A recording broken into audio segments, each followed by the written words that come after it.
السلام علیکم ویورز، آج میں حاضر ہوئی ہوں نہایت ہی دلچسپ حقیقت کے ساتھ جسے سن کر آپ سب حیران رہ جائیں گے۔ 26 دسمبر یہ تاریخ آپ کے لیے بالکل بھی نئی نہیں ہے، اور نہ ہی سورج گرہن سے متعلق کوئی بات آپ کے لیے نئی ہے۔ یقیناً آپ ان سب سے واقف ہی ہوں گے، لیکن 26 دسمبر 2019 اس لحاظ سے آپ کے لیے حیرت انگیز ثابت ہوگا کیونکہ اس دن سال کا آخری لیکن سب سے خطرناک سورج گرہن لگے گا، جو کہ پورے پاکستان، خاص کر کے پاکستان کے جنوبی حصوں، ساحلی علاقوں کو اپنی لپیٹ میں لے گا۔ سورج گرہن کا اثر لوگوں کے ستاروں پر بھی ہوگا۔ ایسا منظر آج سے پورے 20 سال پہلے پاکستان میں دیکھا گیا تھا، جو کہ 1999 میں ہوا تھا۔ یہ سورج گرہن اس وقت کا سب سے خطرناک سورج گرہن تھا، جب کراچی میں پورے کا پورا سورج بادلوں میں چھپ گیا تھا، اور اس وقت ایسا لگتا تھا جیسے رات کی کالی اندھیری چھا گئی ہو۔ اس سورج گرہن کو پاکستان میں رہنے والا ہر شخص بآسانی دیکھ سکتا ہے۔ 26 دسمبر 2019 اس لحاظ سے بھی ایک ایسا اہم دن ہے جب دن میں رات ہو جائے گی۔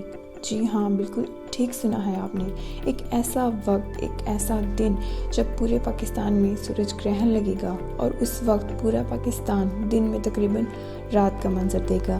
البتہ اس وقت مکمل رات نہیں ہوگی، لیکن وہ منظر بالکل ایسا ہوگا جیسا آپ مغرب کے ٹائم دیکھتے ہیں۔ اس وقت میں سورج گھنے بادلوں کے درمیان میں چھپ جائے گا، اور آپ کو بالکل ایسا لگے گا جیسے اس وقت رات ہو چکی ہے۔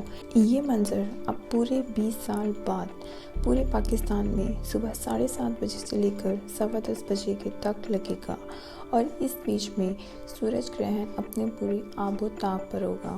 کہا جاتا ہے کہ سورج گرہن کے وقت، یعنی جب سورج اپنے آپ کو بالکل بادلوں کے اندر چھپا لے، اس وقت اس جگہ کا درجہ حرارت سب سے کم ہو جاتا ہے۔ تو اس وقت کے لیے آپ کے پاس کچھ احتیاطی تدابیر میں لے کر آئی ہوں، جن میں سے چند ایک یہ ہیں۔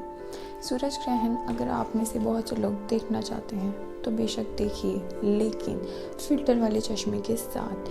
اگر آپ نے سورج گرہن بغیر فلٹر والے چشمے کے ساتھ دیکھا تو آپ کو کوئی نہ کوئی آنکھوں کی بیماری ہو سکتی ہے، یا پھر اندھے ہونے کا خطرہ بھی ہے۔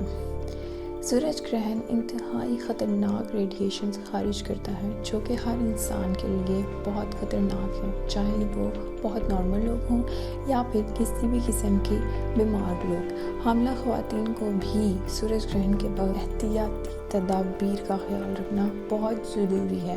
وہ اس وقت کوئی چھری، چاقو، کانٹے کا استعمال کرنے سے گریز کریں۔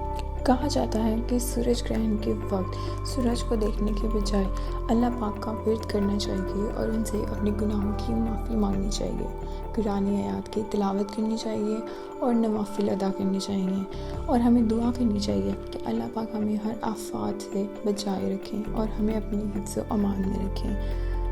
مجھے امید ہے کہ آپ کو میری یہ ویڈیو پسند آئی ہوگی، اور آپ کو 26 دسمبر 2019 کے سورج گرہن سے متعلق کافی معلومات ملی ہوں گی۔ خدا آپ کا حامی و ناصر۔ اللہ حافظ۔